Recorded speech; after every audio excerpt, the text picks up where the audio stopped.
వాగర్ధావివ సంపృక్తౌ వాగర్ధ ప్రతిపత్తయే జగతౌ పితరౌ వందే పార్వతీ పరమేశ్వరౌ. క్రోధినామ సంవత్సరంలో కన్యా రాశి వారికి మే నెల ఎలా ఉంటుంది? మొత్తం మీద ఈ క్రోధినామ సంవత్సర ఫలితాలు ఎక్కువ భాగము అశుభాన్నే కలగజేస్తాయి. కారణం ఏంటి? ఈ క్రోధినామ సంవత్సరానికి రాజు కుజుడు, మంత్రి శని కాబట్టి ఇద్దరు ఇబ్బంది పెట్టేవాళ్లే.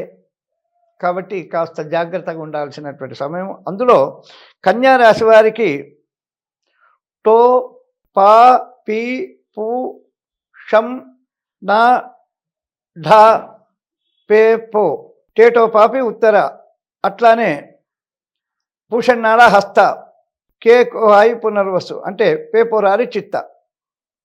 ఈ విధంగా కన్యా రాశి వారికి ఈ మే నెలలో గడ్డు కాలం అని చెప్పక తప్పదు. విద్యార్థులు పరీక్షలలో ఉత్తీర్ణత కాకపోవడము, విదేశయానాలకు వెళ్ళాలనేటువంటి తపన ఉన్నటువంటి కోరిక ఉన్నటువంటి వాళ్ళు చివరి దశలో వీరికి ప్రయాణ భంగం ఏర్పడడం జరుగుతుంది. వీరికి ఆదాయము 5, వ్యయము 8గా ఉంటుంది. మరి పూజ్యము 5, అవమానము 8. ఈ విధంగా కన్యా రాశి వారు మే నెలలో అనగా వైశాఖ మాసంలో చాలా జాగ్రత్తగా ఉండాల్సినటువంటి సమయం. వీరు ఈ నెలలో ఈ కన్యా రాశి వారికి వైశాఖ మాసంలో అలసత్వము అనగా ఇప్పుడెందుకు లేండి, సోమరితనం, ఇప్పుడెందుకు, రేపు చేతాంలే, ఆ పైన చేతాంలే అనేటువంటి అలసత్వము ఎక్కువగా ఉండేటువంటి అవకాశం మెండుగా ఉంది. అదేవిధంగా ధన వ్యయము, వీరు ప్రయాణాలలో అధికమైనటువంటి శ్రమ, అధిక వ్యయమైనటువంటి ప్రయాణాలు చేయాల్సి ఉంటుంది. ఆ ప్రయాణాలలో కూడా సత్ఫలితం ఇవ్వకపోగా దుష్ఫలితమే వీరు అనుభవించాల్సి వస్తుంది. అదేవిధంగా వీరు ఉన్న ఆస్తి కానీ, ఉన్నటువంటి స్థలం నుంచి వేరే స్థలానికి వెళ్ళడం కానీ, ఉన్న ఉద్యోగం నుంచి వేరే ఉద్యోగానికి మారడం కానీ, అనగా స్థానచలనం అయ్యేటువంటి అవకాశాలు మెండుగా ఉన్నాయి మే నెలలో. వీరు కొన్ని జాగ్రత్తలు తీసుకోవాల్సి ఉంటుంది.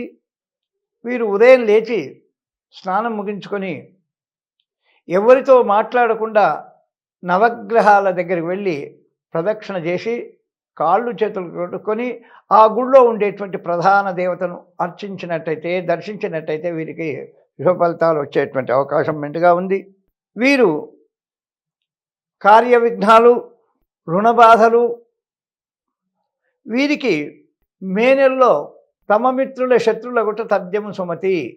ఎవరైతే మిత్రత్వంగా ఉన్నారో, ఎవరైతే బాగా అనుకూలంగా దగ్గర ఉంటారో అటువంటి ప్రాణ స్నేహితులతో కానీ, అటువంటి బంధువులతో కానీ శత్రుత్వం ఏర్పడేటువంటి అవకాశం మెండుగా ఉంది కన్యా రాశి వారికి. ఈ కన్యా రాశి వారు ప్రతిరోజు అనగా మే నెలలో వీరు మరి హనుమత్ పారాయణము,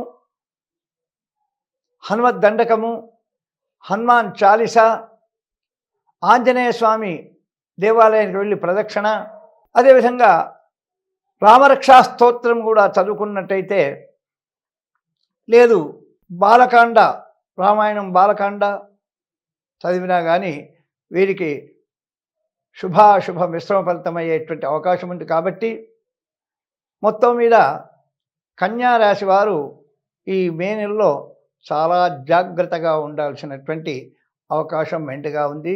ఇది కన్యా రాశి వారికి మే నెల ఫలితం. శుభం భూయాత్.